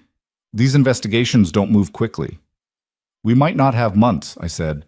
Then I suggest you be very careful until we can get there. Don't give him any excuse to escalate. Don't engage unless absolutely necessary. We left with a case number and a promise of action, but the timeline was discouraging. Months, Hale said as we walked back to the horses. He'll own the whole valley by then. Or we'll have held him off long enough for justice to catch up. You really believe that? That justice actually works? I thought about my life, about being sold like livestock, about all the times the world had been cruel and unfair and no one had cared. No, I said honestly, but I believe in us. And sometimes that has to be enough. We started the ride home, pushing harder than we had on the way there. Something felt urgent now, like we were racing against a clock only we could hear. We were 2 days out from the ranch when we saw the smoke. At first I thought it was a distant campfire, but as we got closer, the column grew thicker, darker, too big to be anything small. No, Hale breathed and kicked his horse into a gallop. We rode hard, terror giving us speed. As we crested the final rise overlooking the valley, we saw it. The barn was burning, flames reaching into the sky like grasping fingers. And in the yard, surrounded by Briggs and his men, was Jonah. Hale was off his horse before it fully stopped, hitting the ground running. I was right behind him, my heart hammering so hard I could barely breathe. Jonah was on his knees in the dirt, his face bloodied, hands tied behind his back. Briggs stood over him with a pistol drawn, and his men formed a loose circle around them both. "Let him go!" Hale roared, his rifle coming up. Briggs turned, and the smile on his face was cold. "Welcome home, Hale. We were just having a conversation with your boy here about property rights. If you've heard him, he's fine, mostly. Got a little mouthy when we came to discuss your future, so we had to teach him some manners." I could see the calculation in Hale's eyes. 7 men against 2. Jonah in the middle. The barn already lost. One wrong move and his son would die. "What do you want?" Hale asked, and I heard the defeat creeping into his voice. "What I've always wanted. This land. You sign it over right now and we all walk away. The boy lives. You get enough money to start over somewhere else." "And if I refuse?" Briggs cocked the pistol and pressed it against Jonah's temple. The boy went very still, his eyes finding his father's. Then I'm real sorry about your tragic loss. Man goes crazy after losing his ranch, kills his own son before turning the gun on himself. Sheriff will rule it murder-suicide. Sad story. You're insane, I said. Briggs glanced at me. And you're still here. Thought you'd have run by now, girl. Smart girls know when to leave a sinking ship. Guess I'm not that smart. Something flickered in Hale's expression. He was looking past Briggs, past the men, at something behind them. His eyes met mine for just a second, and I saw it. The other ranchers. Riding in from the north, at least a dozen of them. Hale had seen them, now I had too. But Briggs and his men were focused on us, their backs to the approaching riders. I had to keep them distracted. You know what's funny? I said, taking a step forward. You went to all this trouble, all this planning, cut fences, stole cattle, burned buildings. And for what? A piece of land you think makes you powerful? It does make me powerful, Briggs said. No, it makes you desperate. Because powerful men don't need to threaten children. They don't need to burn barns and hide behind corrupt sheriffs. I kept walking, drawing his attention. Powerful men build things. You just destroy them. Shut your mouth. Why? Truth hurt? I was close enough now to see the anger in his eyes. You're nothing but a bully with a gun, and bullies only win when people are too scared to fight back. The riders were closer now, close enough that I could make out faces. The Hendersons from the Western Ranch, the Yates family, Old Man Morrison and his 3 sons. Elara, stop, Hale said quietly, and I heard the warning in his voice, don't push too far. But I was done being careful. You want this land? I asked Briggs. Then take it, right now. Shoot that boy and see what happens. Because we filed a complaint with the territorial government. They're opening an investigation into you. Everything you've done, every crime, every theft. Briggs's face went white, then red. You're lying. Am I? We just got back from the Capitol, handed over a notebook full of evidence, dates, times, witness statements. I smiled, and it felt sharp. You're finished, Briggs. You just don't know it yet. I'll kill you, he said, turning the gun from Jonah to me. Then do it. But those riders coming up behind you, they'll see it, and they'll testify. And instead of just losing your land, you'll hang. He spun around then, finally seeing what I'd been stalling for. The dozen riders, all armed, all watching. Tom Henderson, the oldest of the group, rode forward. That's enough, Colton. Let the boy go. This isn't your business, Henderson. The hell it isn't. You've been pushing on all of us. We're making it our business. He gestured to the others. We're done letting you run roughshod over this valley. Briggs looked around at the circle closing in. His men were nervous now, hands drifting toward their weapons, but not quite drawing. The odds had shifted, 7 against 15, and everyone knew it. This isn't over, Briggs said. Yeah, Hale said, moving forward to cut Jonah's bonds. It is. You're done here. The territorial government's coming. These witnesses saw you holding my son at gunpoint, saw your men burn my barn. You've got nothing left to stand on. For a long moment, Briggs just stood there, his whole body rigid with rage. Then he lowered the gun. You'll regret this, he said. All of you. Maybe, Henderson replied, but at least we'll regret it together. Briggs and his men rode out slowly, trying to maintain some dignity and retreat. We watched until they disappeared over the ridge. Then Jonah collapsed. Hale caught him, lowering him gently to the ground. Easy. You're all right now. You're safe. I'm sorry, Pa. I tried to stop them, but there were too many. You did good. You stayed alive. That's all that matters. I knelt beside them, checking Jonah over. His face was bruised, split lip, but nothing that wouldn't heal. Can you stand? Yeah, just dizzy. We got him up and into the house while the other ranchers dealt with the fire. The barn was a loss, but they managed to keep it from spreading. Henderson found us in the kitchen after we'd gotten Jonah cleaned up and resting. That was quite a gamble you took, he said to me. Goading him like that. I saw you coming. Figured if I kept him focused on me, he wouldn't notice until it was too late. Could have gotten yourself killed. Could have. Didn't. He smiled faintly. You've got steel in you, girl. Hale's lucky to have you. After the others left, promising to help rebuild the barn, Hale and I sat on the porch, watching the last of the smoke dissipate into the evening sky. You scared the hell out of me, he said finally. I scared myself. Walking up to an armed man like that, what were you thinking? that Jonah needed time, that you needed backup, that someone had to do something before everything fell apart. He was quiet for a long moment. You could have died. So could you, so could Jonah, but we didn't. We won. Did we? The barn's gone. We're still broke. Briggs might be down, but he's not out. We're alive. We're together. That's a win in my book. He turned to look at me, and in the fading light, I saw something in his eyes I'd never seen before, something raw and unguarded. When I saw that smoke, he said quietly, when I thought something had happened to you or Jonah, I realized something. This ranch, this land, it doesn't mean anything without the people I care about on it. Marcus, let me finish. I've been holding on to this place like it was all I had left of Mary. Like if I let it go, I'd lose her completely. But that's not true. She's in Jonah. She's in the memories. And she'd want me to live, not just survive. What are you saying? I'm saying that somewhere along the way you became more than help, more than family. You became... He stopped, struggling with the words. I don't know how to say this without sounding like an old fool. My heart was pounding. Try. I care about you. More than I should. More than is probably appropriate given how we started. But I can't help it. You're strong and brave, and you've brought this place back to life. You've brought me back to life. I stared at him, unable to speak. All this time I'd been so focused on proving myself, on earning my place, that I hadn't noticed what was growing between us. Or maybe I had noticed and been too scared to acknowledge it. I'm not asking you to feel the same way, he continued. I just needed you to know. Needed to be honest, at least this once. How long? I asked. How long what? How long have you felt this way? He smiled ruefully. Honestly, since you charged into that corral to save me from the stallion.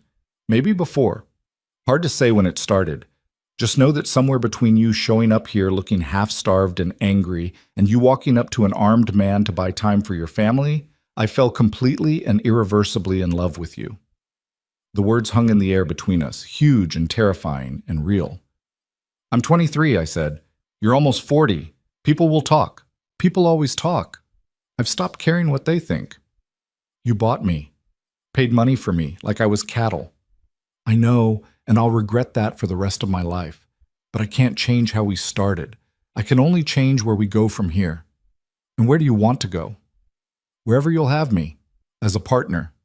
As a friend. As more. If you want that. I thought about everything that had led to this moment. The girl I'd been, sold and powerless. The woman I'd become, strong and fierce and unbreakable. The family I'd found in this harsh, beautiful place. I don't know how to do this, I said quietly. I've never been loved before. Not like this. Don't know if I'll be any good at it. Neither do I. We'll figure it out together. What about Jonah? What about him? How's he going to feel about this? Hale laughed softly. He's been pushing me to tell you for months. Keeps saying I'm being an idiot. That startled a laugh out of me. Really? Really? Kid sees more than I give him credit for. I looked at this man who'd bought my freedom and then given me something more valuable. A choice. A chance. A home. I love you too, I said, and the words felt strange and right all at once. Don't know when it happened. Maybe when you gave me boots and told me I could leave any time. Maybe when you taught me to work the land like I was your equal. Maybe when I saw you with Jonah and realized what a real father looked like. Elara, I'm not finished. I love you, but I'm terrified. Because everything I've ever loved has been taken from me. My mother. My freedom. My choices. And I don't know if I can survive losing you too. He reached out slowly, giving me time to pull away. When I didn't, he took my hand in his. I can't promise I won't die. Can't promise we won't lose the ranch or that life won't be hard. But I can promise I'll fight for you. For us. Every single day. That's enough, I said. That's all I need. He pulled me into his arms then, and I let him. Let myself be held for the first time in years without flinching, without waiting for the other shoe to drop. We sat like that as the stars came out, not talking, just being. And something in me that had been tight and guarded for my entire life finally started to relax. The next few months were hard but good. We rebuilt the barn with help from the other ranchers. The territorial investigator came through, interviewed everyone, and left with enough evidence to file formal charges against Briggs for intimidation, theft, and arson. Briggs disappeared before they could arrest him. Rumor said he'd fled to Mexico. His land was seized and sold off in parcels to the surrounding ranchers, including us. We bought the eastern section, the land with Mary's ashes. It felt right. Hale and I didn't rush things. We courted the old-fashioned way, taking walks after dinner, sitting on the porch talking until late, learning each other slowly, carefully. Jonah watched all this with poorly concealed amusement. "You two are the slowest couple I've ever seen," he said one night at dinner. "We're being respectful," Hale replied. "You're being ridiculous. Everyone in 3 counties knows you're in love. Just get married already." I choked on my water. "Jonah!" "What?" "I'm not wrong." He looked between us. "I'm not, am I?" Hale and I exchanged glances. "The boy's got a point," Hale said. "Are you proposing?" I asked. "I don't know. Am I?" "That's the worst proposal I've ever heard." "To be fair, you probably haven't heard many proposals." I threw a roll at him. He caught it, laughing. "Seriously, though," Jonah said, "I wouldn't mind. You being official family, you already are, really. Might as well make it legal." Something in his voice made me look closer. "You really mean that?" "Yeah. I know Ma's gone, and I'll always miss her, but she'd want Pa to be happy, and you make him happy. You make both of us happy." He shrugged, trying to look casual. "Besides, someone needs to keep you two from working yourselves to death." I felt tears prick my eyes. "Jonah, "Don't get all emotional on me. I'm just stating facts." But he was smiling, and I saw the approval in his eyes, the acceptance. That night, after Jonah had gone to bed, Hale and I stood on the porch under the stars. "He's right, you know," Hale said. "We should make it official." "Is that a proposal?" no. "This is—" He got down on one knee, and my breath caught. "Elara Vance, you came into my life when I was broken and half dead, and you brought me back. You saved my son, my ranch, and my soul. I don't have a ring, don't have fancy words, but I have a heart that's yours completely, and a life I want to spend with you.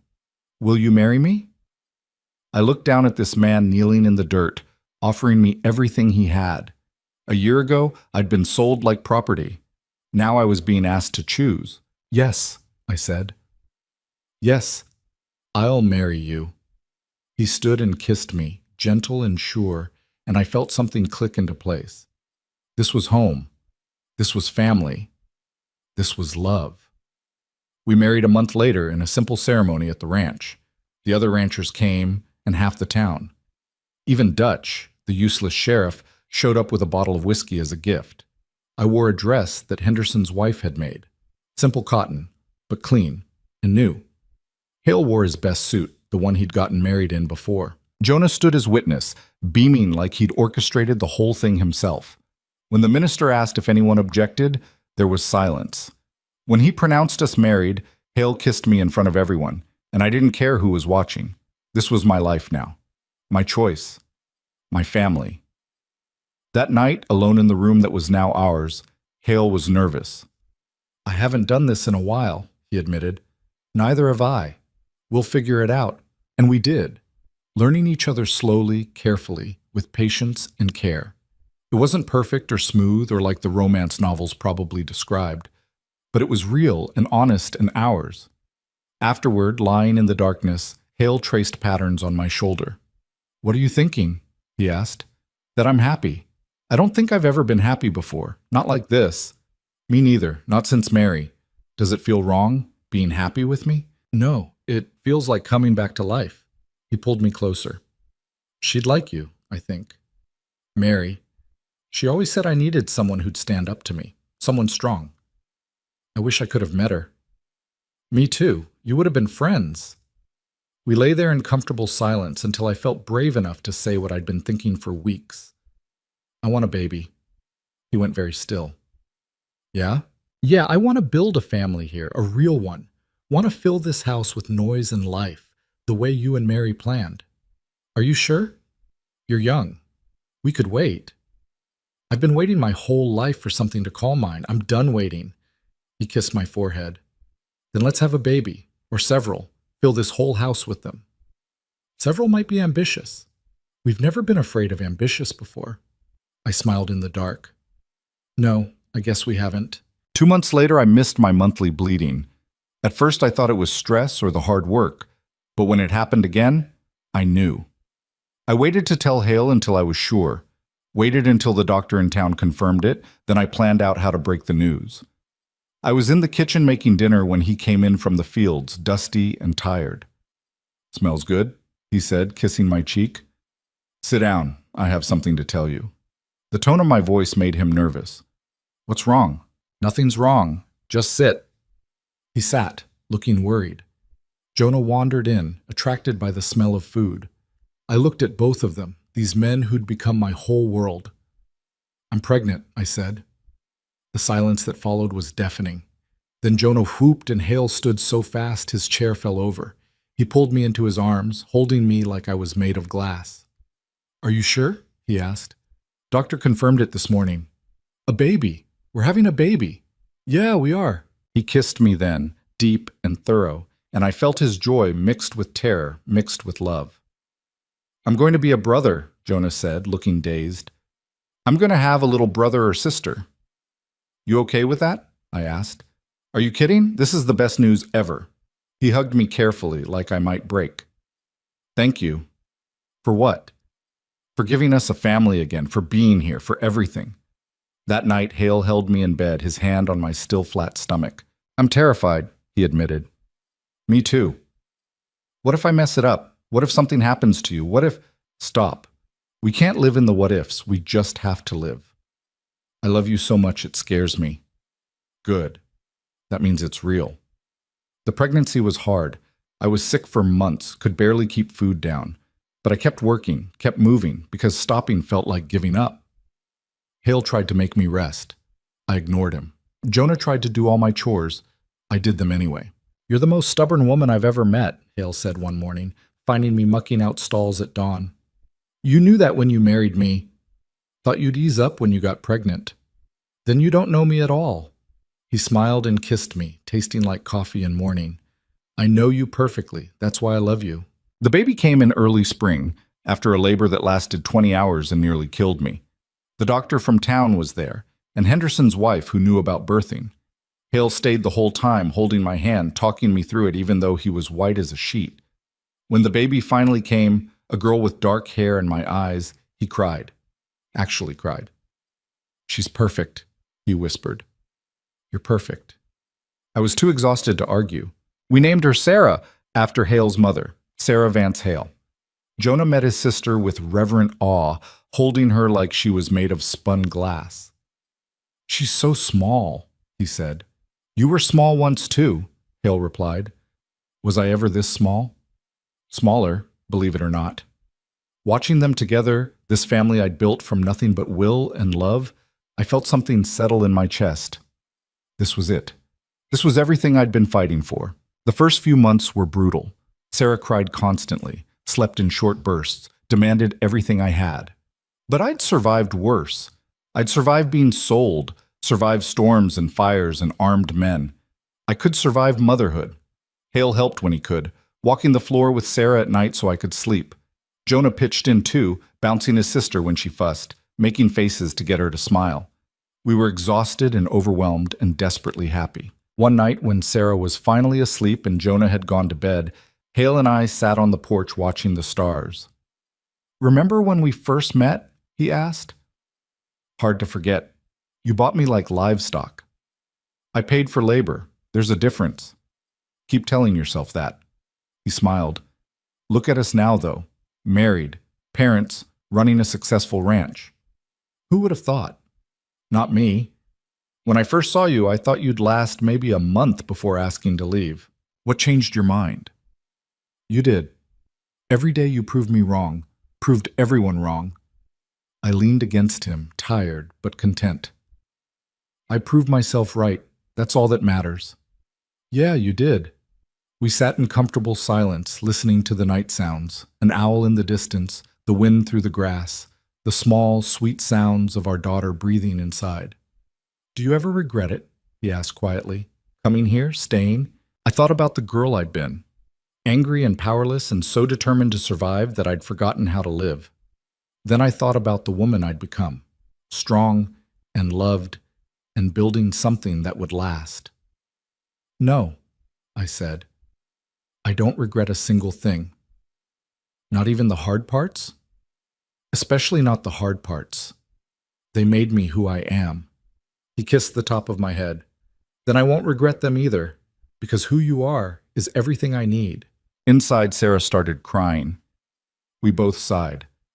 My turn, Hale said, standing. You sure? Yeah. You rest. I watched him go inside, this man who'd given me everything without meaning to.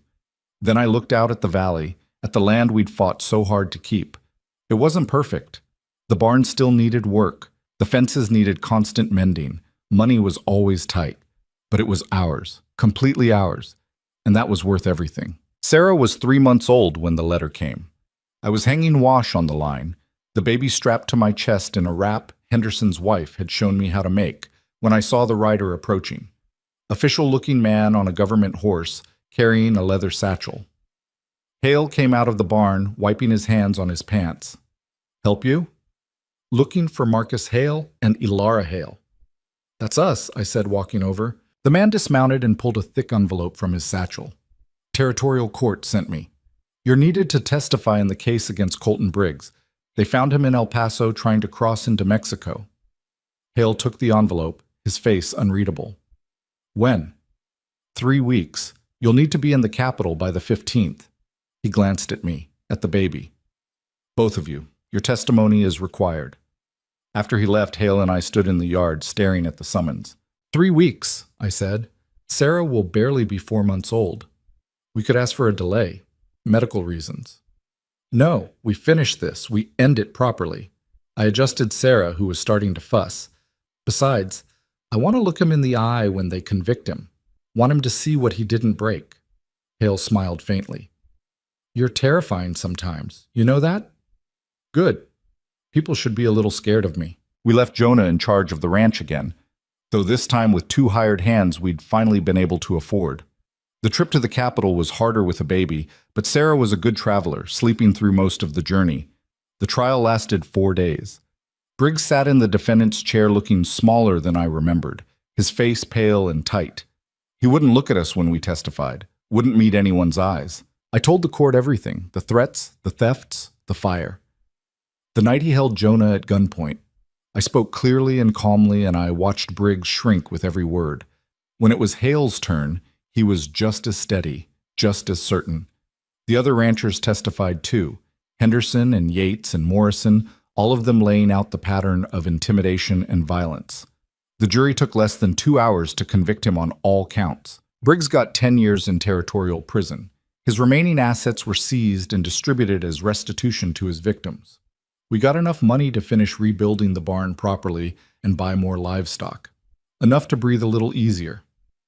Outside the courthouse, Hale took my hand. It's really over. Yeah, it is. How do you feel? I thought about it. Tired, relieved, ready to go home. Me too. We started the journey back the next morning. Sarah was fussy, picking up on our exhaustion, but we made good time. As we crested the final ridge and saw the valley spread out below us, something in my chest loosened. Home. This was home. Jonah met us in the yard, grinning. How'd it go? 10 years? Hale said. He's done. Good. Maybe now we can actually focus on ranching instead of fighting off land grabbers. He wasn't wrong. Over the next year, we threw ourselves into building the ranch properly. We hired 3 permanent hands, good men who worked hard and didn't ask too many questions about the woman who ran things alongside the boss. Because that's what I'd become. Not just Hale's wife, not just help. A real partner in every sense of the word. I handled the books, managed the supplies, made decisions about livestock and crops and which fields to rotate. Hale trusted my judgment completely, and the men learned to as well. She's tougher than most foremen I've worked for, I heard one of them say once, and smarter too. I took that as the compliment it was meant to be. Sarah grew from a fussy infant into a determined toddler with her father's stubbornness and my tendency to question everything. By the time she was 2, she was helping Jonah feed the chickens and getting underfoot in the barn. She's going to be a handful, Hale said one evening, watching her chase the barn cat with single-minded focus. Good. The world's hard on soft people. You want her to be hard? I want her to be strong. There's a difference. He understood what I meant. Sarah would grow up knowing she was loved, knowing she was valued, knowing she could be anything she wanted. But she'd also grow up knowing how to work, how to fight, how to survive. The world wouldn't hand her anything. We'd make sure she knew how to take it herself. When Sarah was 3, I got pregnant again. This time it was easier, like my body remembered what to do. The sickness was milder, the fear less consuming. Hale was cautiously optimistic. You think it's a boy this time. Does it matter? No, just curious. Then stop being curious and help me with this fence. He laughed and picked up his tools. We were mending the eastern section, the part we'd bought from Briggs's seized assets, the land Mary had loved. Do you ever talk to her? I asked. To Mary? He glanced at me, surprised. Sometimes, in my head, mostly just to tell her about Sarah, about you, about how the ranch is doing. What do you think she'd say? About us? Honestly, I think she'd be happy. She never wanted me to be alone, used to make me promise that if anything happened to her, I'd find someone else. I always thought it was morbid, her talking like that. Turned out she knew something I didn't. That she was going to die young? That life doesn't stop just because you want it to. That you keep going, or you die too, just slower. I thought about that, about survival and living and the space between them. I'm glad you kept going, I said. Me too. Otherwise I'd have missed all this. Missed you. The baby came in autumn, a boy this time. We named him Thomas, after Hale's grandfather. He was quieter than Sarah had been, more observant. He'd watch everything with serious dark eyes, like he was taking notes. This one's going to be the smart one, Jonah predicted, holding his new brother. Sarah's smart, I protested. Sarah's clever. Thomas is going to be smart. There's a difference. I couldn't argue with that. Sarah was already showing signs of being able to talk her way out of anything. Thomas seemed like he'd be the one to think things through first. Between the two of them, we'd be in trouble. Jonah was 20 now, grown into a man without us quite noticing. He still worked the ranch, but he'd started talking about veterinary school, about going to the state university for a few years. You should go, I told him one evening. We were alone in the kitchen, the rest of the house asleep. Follow that dream. The ranch needs me. The ranch will be fine. We've got good help now. Your father and I can manage. You sure? Positive. Besides, you'll come back. This place is in your blood, but you should see what else is out there first. Learn everything you can. Then come back and make this operation even better. He smiled. When did you get so wise? I'm not wise. I just know what it's like to not have choices. You have them. Use them. He left the following spring, heading east to the university. Hale took it harder than he'd expected, walking around the house like he'd lost a limb. He's growing up, I said. That's what we wanted. I know, doesn't make it easier. Nothing about raising kids is easy, but watching them become their own people, that's the point. Sarah missed her big brother terribly, following Hale around like a shadow to fill the void. Thomas, barely a year old, didn't understand what had changed, but picked up on the sadness anyway. We adjusted. We always did. The ranch continued to grow. By the time Sarah was 6 and Thomas was 4, we were running over 200 head of cattle and had started breeding horses seriously. The money was steady, the future secure. I'd learned to read and write properly over the years, teaching myself from Jonah's old school books and newspapers Hale brought from town. I kept detailed records of everything, building a system that tracked every animal, every expense, every profit. You should run for the territorial council, Henderson said one day. We were at a meeting of the Ranchers Association, discussing water rights. You've got the head for it. Better than most of the idiots they've got now. I'm a woman. They wouldn't let me. Times are changing. A few years back, they wouldn't have let you run a ranch either. Look at you now. He had a point, but I wasn't interested in politics. I was interested in building something that would last, something that would outlive me. When Sarah was 8, she asked me about my childhood. We were in the garden, pulling weeds in the late summer heat. Thomas was nearby, playing in the dirt with wooden horses Hale had carved for him. What was it like, she asked, growing up? I considered lying, considered telling her some sanitized version that wouldn't scare her. But Sarah was smart and fierce, and she deserved the truth. Hard, I said. My mother died when I was young. My father wasn't a kind man. He struggled with things he couldn't control, and that made him mean. Did he hurt you? Not with his fists, but there are other ways to hurt people. Ways that don't leave bruises you can see. She was quiet, processing this. What happened to him? He sold me to your father when I was 17.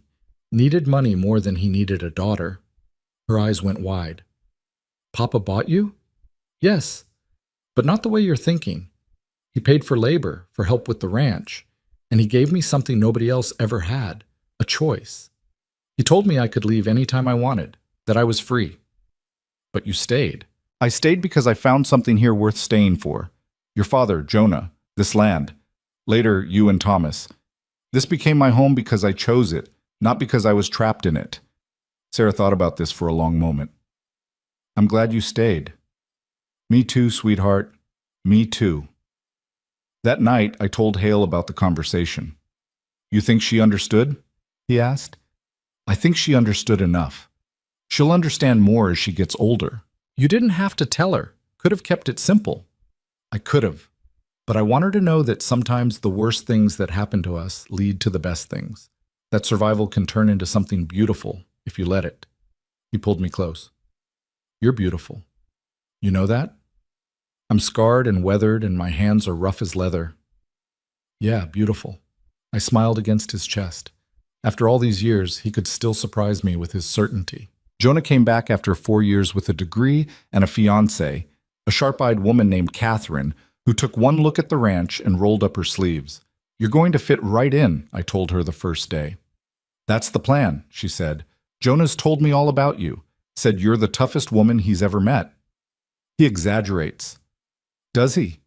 He said you walked up to an armed man to buy time for your family, said you rebuilt this place from nothing. That doesn't sound like exaggeration. I did what I had to do, same as anyone. No, not same as anyone, same as someone strong enough to do what others won't. I liked her immediately. They got married that fall in the same spot Hale and I had, with the whole valley in attendance. Sarah was the flower girl and took her job very seriously. Thomas was the ring bearer and promptly lost the rings in the grass, causing a minor panic before they were found. Watching Jonah stand there with Catherine, looking at her the way Hale looked at me, I felt something click into place. This was legacy. This was what we'd been building toward. Not just a ranch, a family. A place where people could grow and thrive and become who they were meant to be. Jonah and Catherine built a house on the western section of the property, close enough to help but far enough for privacy. Within a year, they had a baby of their own, a girl they named Mary. Hale cried when he held her. His mother's name and his first wife's name carried forward into a new generation. She would have loved this, he said, meaning his first wife. All of it. I know. Thank you for giving me this, for giving us this. I didn't give you anything. We built it together. Still, thank you. The years rolled on, bringing changes both small and large. Sarah grew tall and strong, more interested in horses than housework, which suited me fine.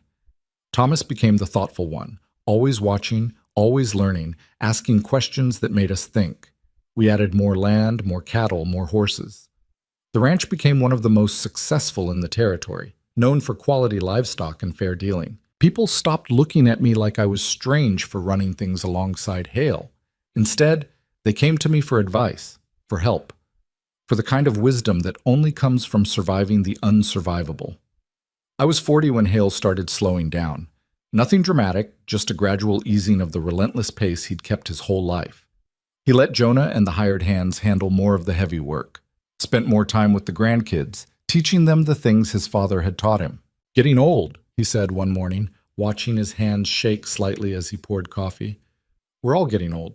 That's how time works. You're still young. I'm 40. That's not young. You look young. Act young. I'm the one falling apart. You're not falling apart. You're just worn from hard use like good leather. He smiled at that. Good leather. I'll take it. We were sitting on the porch watching the sun come up over the valley when he said it. I want to plant an apple tree. What? An apple tree. In the yard. Something that'll be here long after we're gone. Something the kids and grandkids can sit under. All right, we'll plant an apple tree. We did it the next week, all of us together. Hale and me, Jonah and Catherine, the kids. We dug the hole in the front yard where it would catch the morning sun and planted a young sapling we'd ordered from the catalog. This tree's going to outlive all of us, Hale said, patting the soil around it. 100 years from now, our great-great-grandchildren will eat apples from it and wonder who planted it. And someone will tell them, I said, about the stubborn rancher and the girl he bought who turned out to be stronger than anyone expected. That's one version. What's the other version? The true one. About two broken people who found each other and built something that mattered. Sarah, 14 now, and too smart for her own good, spoke up. Both versions are true, Papa. That's what makes it a good story. She was right. Both versions were true. The messy, complicated reality and the simpler truth underneath it. We'd survived. We'd built. We'd loved. And that was enough. I was 45 when Hale got sick. Nothing dramatic at first, just a cough that wouldn't go away. Then the exhaustion, the weight loss, the way he'd wince when he thought no one was looking. The doctor in town referred us to a specialist in the capital. The specialist gave us news we didn't want to hear. Cancer. Lungs, probably from years of breathing dust and smoke. Advanced. Inoperable. 6 months, maybe a year if we were lucky. We rode home in silence, the diagnosis sitting between us like a third person in the wagon. I'm not ready, Hale said finally. I know. There's so much I still want to do. Want to see Thomas graduate school. Want to see Sarah married. Want to meet more grandchildren. I know. I'm scared. I took his hand. Me too. We told the family that night. Jonah took it hard, disappearing into the barn for hours. Catherine cried quietly. The kids didn't fully understand, but they knew something bad was happening. Sarah, wise beyond her years, just hugged her father and said, "We'll make the most of the time we have." And we did. We made every day count. Hale taught Thomas everything he could about running the ranch, cramming years of knowledge into months. He took Sarah riding every morning, just the two of them, talking about everything and nothing. He helped Jonah build a new barn, working despite the pain, refusing to give in to the weakness creeping through his body. And at night, he held me, and we talked about the life we'd built together. Do you have any regrets? I asked one night. One. What? That I won't get to grow old with you, won't get to see what you build after I'm gone. You'll see, from wherever you end up. You believe in that? An afterlife? I don't know what I believe, but I choose to believe you'll be watching, that Mary will be there to greet you, that you'll both be proud of what we've made. He kissed my forehead. I'm already proud. You took a dying ranch and a broken man and made them live again. You gave me a second chance when I didn't deserve one. You deserved it. You just didn't know it yet. The end came faster than we expected. One morning he woke up unable to breathe properly. By afternoon the doctor said it was time to make him comfortable. We gathered around his bed, all of us. Jonah and Catherine, Sarah and Thomas. The grandkids too young to understand. I sat beside him, holding his hand. Don't let this place die, he said, his voice barely a whisper. Keep building, keep growing. I will. Take care of them, all of them. Always. I love you. From the moment you stood up to that stallion, I loved you. I love you too. Always have. Always will. He smiled, then closed his eyes. An hour later, he was gone. We buried him in the eastern pasture next to where Mary's ashes were scattered. The whole valley came to pay respects, and I stood there dry-eyed and numb, watching them lower the man I loved into the ground. It wasn't until everyone left, until I was alone in the house that had become too big and too quiet, that I finally broke. I cried for the boy who'd never get to see his father old, for the girl who'd lost the only real parent she'd known, for myself, losing my partner, my love, my home. But most of all, I cried for the future we wouldn't have together. The next few months were the hardest of my life. Harder than being sold. Harder than fighting Briggs. Harder than anything. Every morning I woke up and he wasn't there. Every decision I made, I wanted to ask his opinion, Every sunset, I wanted to share it with him, but I kept going. Because that's what he taught me. You keep going, or you die too, just slower. I threw myself into the ranch work, managing everything with an iron fist. I made decisions, solved problems, kept the operation running smoothly. Sarah helped, mature beyond her 18 years. Thomas, 16 now, stepped up in ways I hadn't expected. Jonah was there too, solid and steady. We made it work. 1 year after Hale died, I stood under the apple tree we'd planted together. It had grown, branches spreading wider, roots digging deeper. In a few more years, it would bear fruit. Sarah found me there, her own baby on her hip. She'd married a good man from the next valley over, someone who understood ranching and didn't mind that his wife was tougher than him. "You okay, Mama?" she asked. I looked at her, this fierce young woman who'd grown up knowing she was loved and valued and capable of anything, who'd never been sold or dismissed or told she was less than. "Yeah," I said, "I'm okay." "You miss him every day. But he's still here, in you, in Thomas, in this place we built together." She put her free arm around me. "Tell me about when you first came here. The real story." So I did. I told her about being sold for $300, about the long ride west with a man I didn't know, about learning to fight and build and love. I told her about storms and fires and enemies who tried to break us, about finding strength in the worst moments, about choosing to stay when leaving would have been easier. "You're the strongest person I know," Sarah said when I finished. "I'm not strong, I'm just stubborn." Same thing, basically. Maybe it was. I lived another 30 years after Hale died.